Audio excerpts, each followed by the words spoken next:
¿Cómo trabajan las dinamizadoras? ¿Cómo ha cambiado vuestro liderazgo en los últimos años?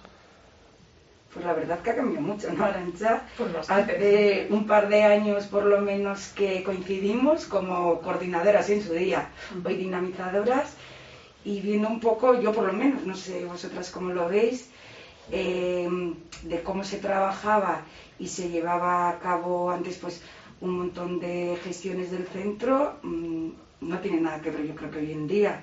Por ejemplo, yo veo que ahora a la hora de trabajar tenemos ese plus que Ollane pues no estuvo en su día de pues 1 hora semanal entre las dinamizadoras un poco pues para gestionar diferentes temas que se pueden llevar a cabo, y hace un par de años era te lo metías en la mochila, ¿no? Y nos lo llevamos para casa. Para casa, sí.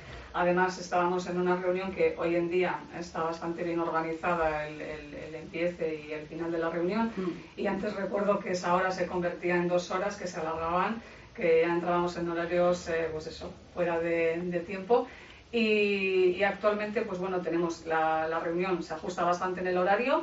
Además, luego tenemos otra hora complementaria que la podemos utilizar pues, para gestionar todo aquello que ha salido de la reunión.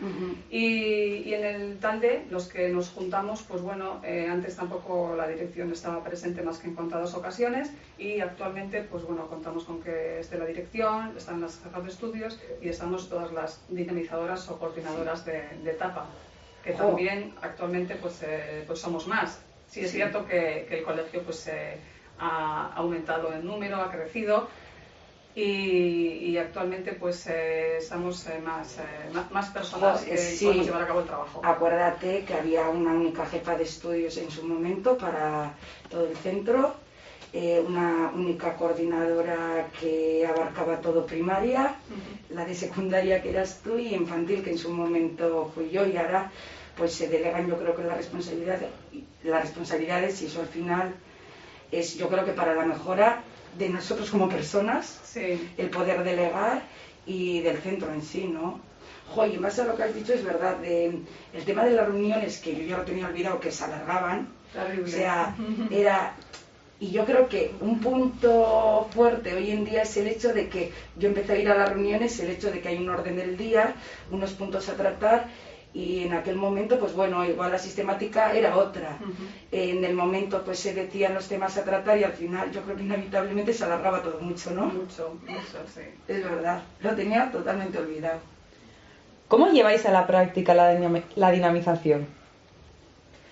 Pues a mí lo que me gusta, por ejemplo, es que tenemos la reunión de taller pedagógico los martes, y ese mismo día es el que tenemos la hora conjunta de dinamización para después nosotras volver a repasar lo que hemos hablado o llevar a cabo lo que haya que hacer. Y el mismo martes por la tarde, como nos quedamos hasta las 6 todo el profesorado, pues justo está muy bien ese mismo día poder trasladar a todo el profesorado lo que hemos decidido, lo que hay que hacer, lo que sea, y también al mismo tiempo recoger sus impresiones y sus ideas para luego la próxima semana volver a llevarlas, ¿no? Porque al final es verdad que desde siendo dinamizadoras hacemos un poco el trabajo de llevar de arriba abajo las decisiones, pero no hay que olvidar que también está la parte que es al revés, ¿no? Que recogemos las ideas del profesorado, las propuestas y todo, y la semana siguiente las volvemos a llevar. Entonces, bueno, a mí me ayuda un poco a organizarme el que todo sea el mismo martes, ¿no? La reunión de taller pedagógico, nuestra hora libre de dinamizadoras, y después poder estar todo el profesorado llevando a cabo las ideas, que no se quedan colgadas toda la semana. Uy, ¿cómo era esto, no? Y eso ha favorecido yo creo que enormemente la comunicación interna del centro, porque yo recuerdo, no sé si te acuerdas, Arantxa, que durante años llevé el proceso de comunicación, no me voy a acordar, y hacíamos actividades y el indicador no subía nunca, o sea, era bastante desastroso, y no sabíamos qué hacer, y sin embargo, pues con ese tipo de gestión, entre otras cosas, con los briefings y demás, o sea, es que ha dado un chute en cuanto al índice de comunicación en el centro. Recuerdo que teníamos una sábana enorme, de lo más farragosa, con cantidad de información, y al final la comunicación, y decías tanto, y la comunicación no llegaba, no fluía, ¿no? Y actualmente pues hemos conseguido eso, que tanto de arriba abajo como de abajo arriba, yo creo que llegamos a ser más eficaces.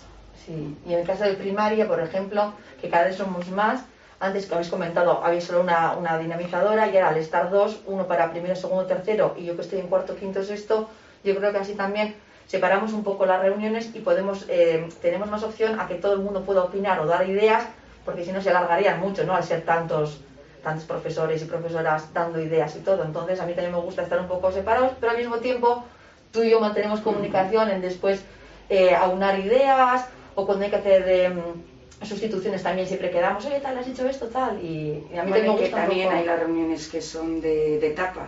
Sí. Hay las reuniones de ciclo, como tú dices, que igual Sí. son más específicas para tratar lo que en cada ciclo se trabaja, pero luego también contamos con ese otro tipo de reuniones que también vienen bien pues para estar todos informados, y en cuanto a la comunicación, pues Sí. que sea lo más transparente y para directa posible para recoger todos. las sugerencias de la Esa- etapa, sí. que son luego las que volvemos a llevar a la siguiente reunión, y lo que hablábamos antes, ¿no? Pues el ver qué es lo que ha funcionado, qué es lo que no y qué es lo que hay que cambiar. Eso es.